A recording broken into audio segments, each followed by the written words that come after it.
atât de în față Jarvis niciodată. Îi convine mult toată poziția asta. Wade și Gomez, roată la roată. Wade îi fură trasa lui Gomez. Gomez îl urmează. Jarvis evadează și el depășește bine pe Johnny. Jarvis este al doilea. Gomez al treilea. Primul Wadian. Imediat Johnny. Billy Bolt vine și el. David Knight. Billy Bolt face o săritură super amplă și tranziția iese practic cel mai spectaculos. Wade Young sare primul zidul de metal. Graham Jarvis și el. Gomez alege o altă trasă, este singurul gol care alege trasa asta. Singurul. Hai să vedem dacă e un pariu bun pentru el. Johnny sare. Billy Bolt trece și el peste Wade Young, are deja 30-40 de metri în fața lui Graham Jarvis. 15 minute plus un tur. 15 minute plus un tur. 15 plus 1, aici se înspățește treaba din nou în mijlocul traseului, zona cu bolovani. Și așa cum povesteam mai înainte, nu toată lumea face transferul în săritură și mulți merg la nisip. Și David Knight a fost când a fost de fapt primul. Dar o să fie și mai interesant pe măsură ce riderii din față îi ajung pe cei mai întârziați și acolo se poate schimba treaba. Lucrurile se complică acum pentru că trasele de pe zona de bolovani sunt ocupate. Evident, trasele ușoare sunt luate. Trebuie să vedem cine e mai vivace, cine vede mai bine trasa. Știi cum spune cântecul? Cu tehnică și timăcie ajungi în față. Bulgar. Că numai una e victoria. Așa, îl vedem acolo pe Alfredo Gomez, cum a ajuns primul la pietre și acolo a depășit cu totul.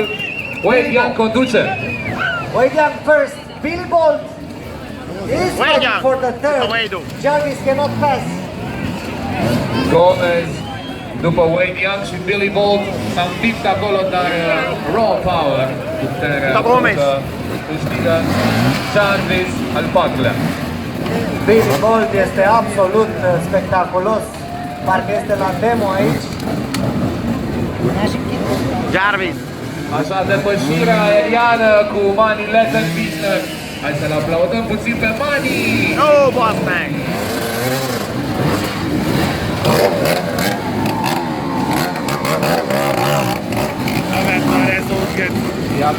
Ia ca vine numărul 93, Johnny Walker. Așa. Johnny a pierdut timp undeva. Se vede Și clar. Paul Bolton.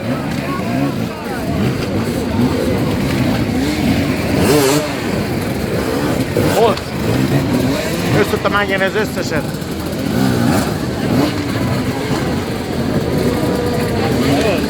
Keci, van akadás. Așa, jocarea pe tot traseul momentan. Nu prea găsești loc liber. Îl vedem și pe Andy Lettenbichler, care se uită atent la evoluția fiului său. Hai să vedem lupta de la vârf. Wade Young în continuare primul. Imediat în spatele lui Alfredo Gomez, care are un pace foarte, foarte bun pe genul ăsta de traseu. Wade s-a împlântat un pic acolo și din spate vine Alfredo.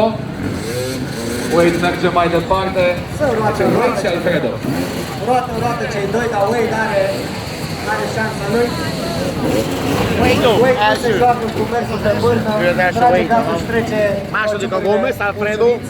Gomez abordează bârna.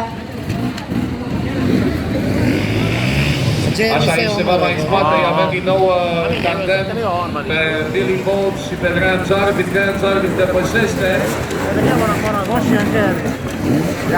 Am înțeles să o ia prin Bolt și evită transferul, dar cine nu evită transferul este tot Manny Lettenbichler, care face și o figură frumoasă pe pârnă.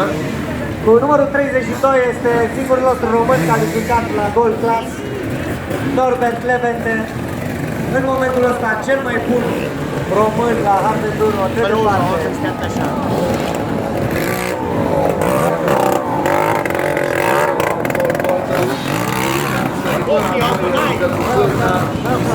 Speră să halească ceva acolo în fața lui. Câțiva dintre riderii care s-ar putea să fie mai lenți. Bolt. Cam asta este cartea până nu joacă. Observați că la clasa Pro sau la Gold e mai ușor și de comentat, ne ajută și ei.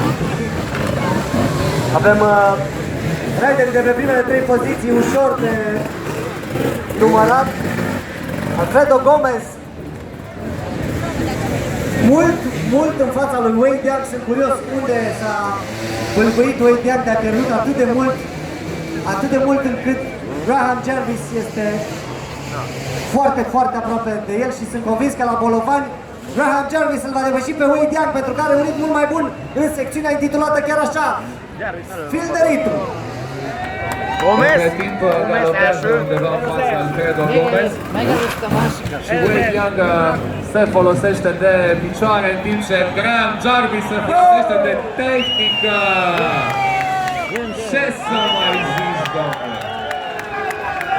La fiecare an, Graham începe în ritmul lui și termină pe podium.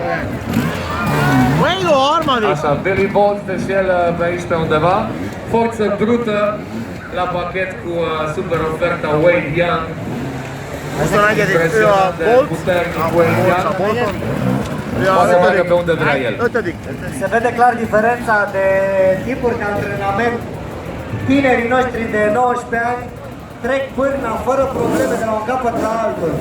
Manny Lettenbichler și Billy Bolt nu au nicio problemă la nicio trecere pe pârnă.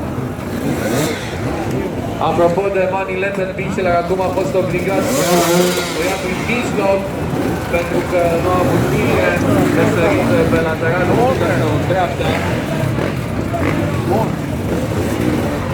Și Paul Bolton se pare că a mai recuperat niște poziții, astfel încât a ajuns puțin mai în față. Dar mai avem încă niște pâini de mâncat în acest prolog Red Bull Romania X 2017. Nu sunt mecanic, dar motorul David deja sună ciudat. O fi un factory tune mai special, cine știe? Cred că și fierbe. Repet, nu sunt mecanic, dar Első hely, már kettes. doamnă lângă David Knight.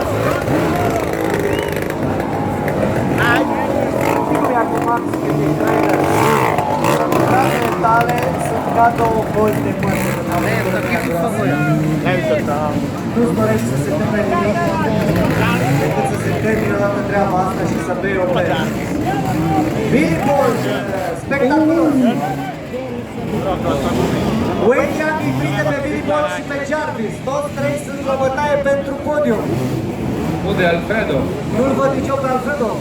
Ceva s-a întâmplat. Előtte Bolt, Billy Bolt, második, harmadik a Jarvis. Deci s-a schimbat foarte rapid ecuația podiumului aici. În prologul Red Bull Romania, de aceea trebuie să avem răbdare până la final. Lisa Bolton filmează acolo, e foarte pe fază și îl așteaptă pe Paul. Îl ghidează pe linia cea mai bună. Ő az Alfredo, itt. Ő vezet. Ő vezet. Avem niște oameni. 31 acolo cu probleme. Oamenii hotărâți. Ennyi, igen.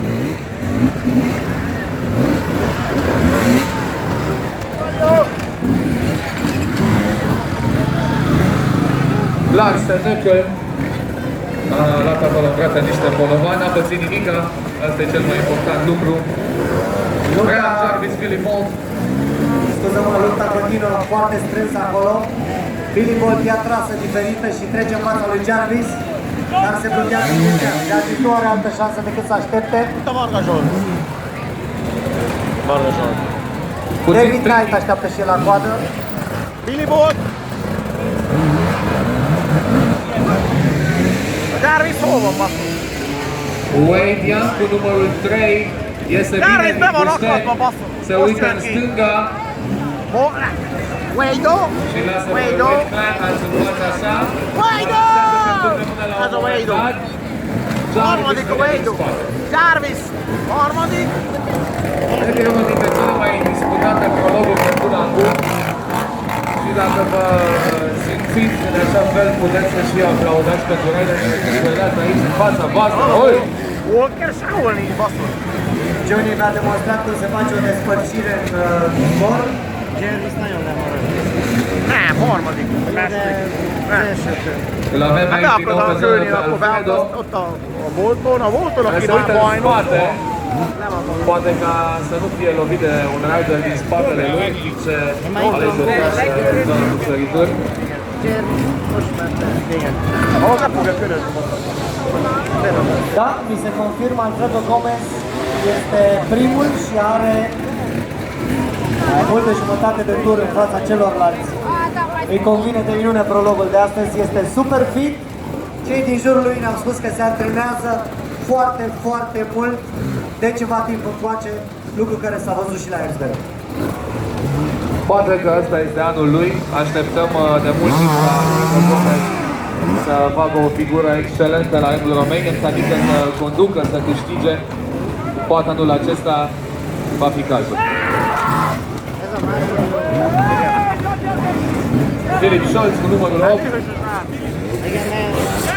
Cam dorește pe acolo, prin zona Se a Norbi a magyarok. Egyedül van ő? Nem, van egy csomó. Cu numărul 5 îl avem pe David Ciprian. Ez a román, spanyol. Are doar 19 ani și este acolo la clasa Gold până acum a mers la clasa Silver cu tatăl său Zdenek Ciprian și a venit, a câștigat clasa Silver Team în trecut.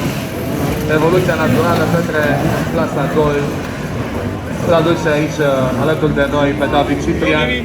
Îl vedeți foarte lejer și pe Manilet Bichler și pe David Knight, un motor care sună altceva. Wade Young imediat după el. Puțin mai în spate, numărul 24, Paul Bolton, Bolts in the house.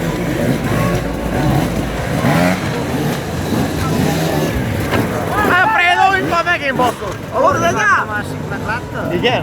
Hogy állj félre. Lars Merkel cu numărul 31 din Austria, ajunge în zona cu vârne și cu cauciucuri. Lars, unul dintre participanții în cursă lungă la rândul Romaniacs. Ez a második? Nem, nem. Cu numărul 10, Wade Kleinhans este în zona cu vârne. Philip Bertel cu numărul 18.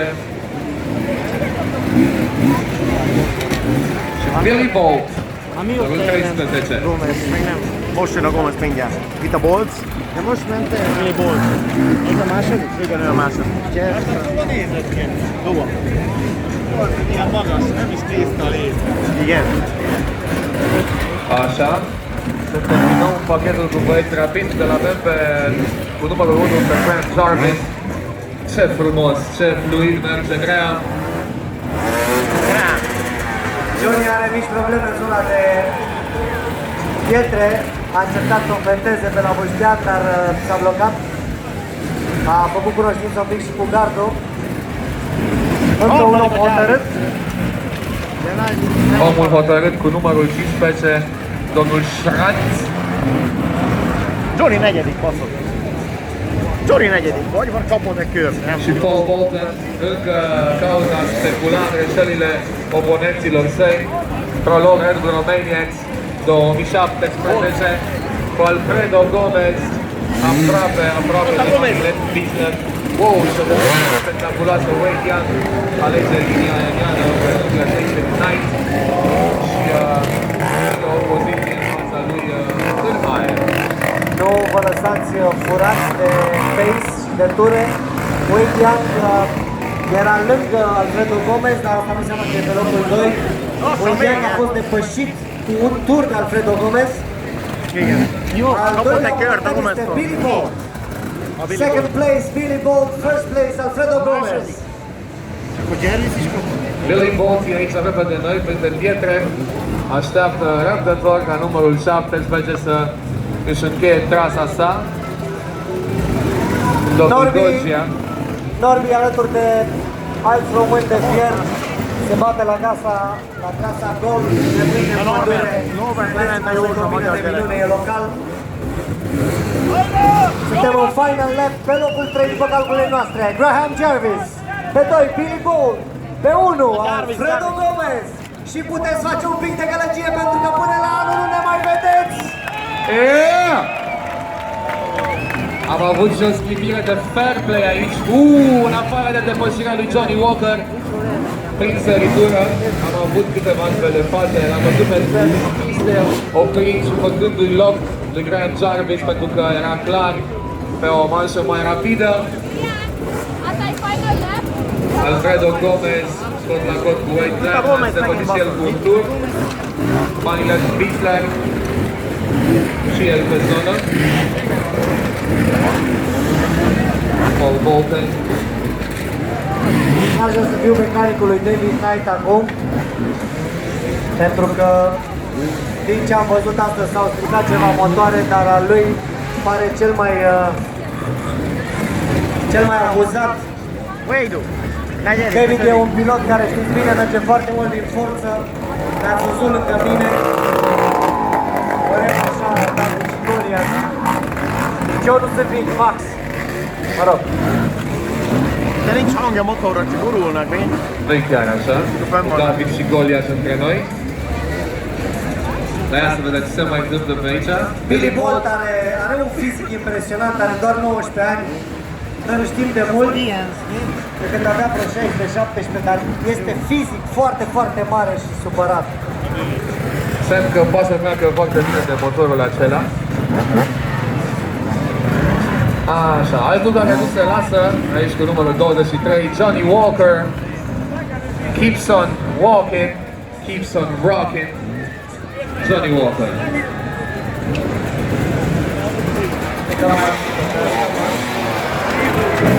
Se repetă glumele și dumele?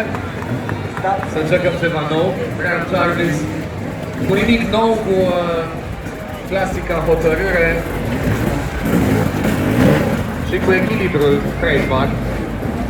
Se pregătește o mică înghesuială la arcul de sosire pentru că Gomez a trecut, Billy Bolt, din ce văd eu, a trecut și eu și Jarvis se pregătește, deci ăsta ar fi podiumul, cel puțin provizoriu, temporar și din calculele noastre. Mulți au pus banii pe Gomez deja, după ce au văzut ritmul absolut răcesc la Herzberg Rodeo, prin urmare l-a confirmat. Așteptăm și noi confirmarea oficială pentru pozițiile tocmai menționate de tine. A Billy Să Bolt vedem dacă va harmadik fi așa, cu siguranță ai a dreptate. Dar așteptăm confirmarea oficială. Așa, o să avem în transmisie live și ceremonie de premiere. Trebuie doar ca cei de la timekeeping, de la cronometrare să-și dea și ok-ul pentru pozițiile din concurs. Și e cam gata, logul Red Bull Romania X 2017.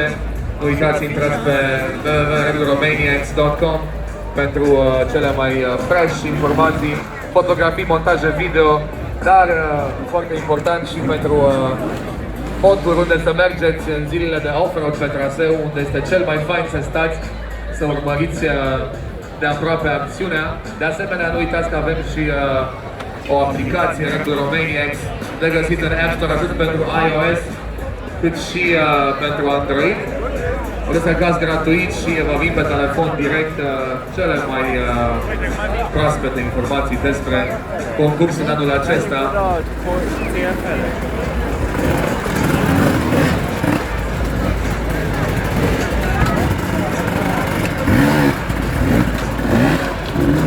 Încet, încet ne îndreptăm spre zona de premiere. Cu siguranță Gomez a câștigat manșa asta de gol. Pe 2 Billy Bolt, pe 3 încă așteptăm o confirmare între Johnny și Jarvis. Trebuie să verificăm cu cerebrul computer care tot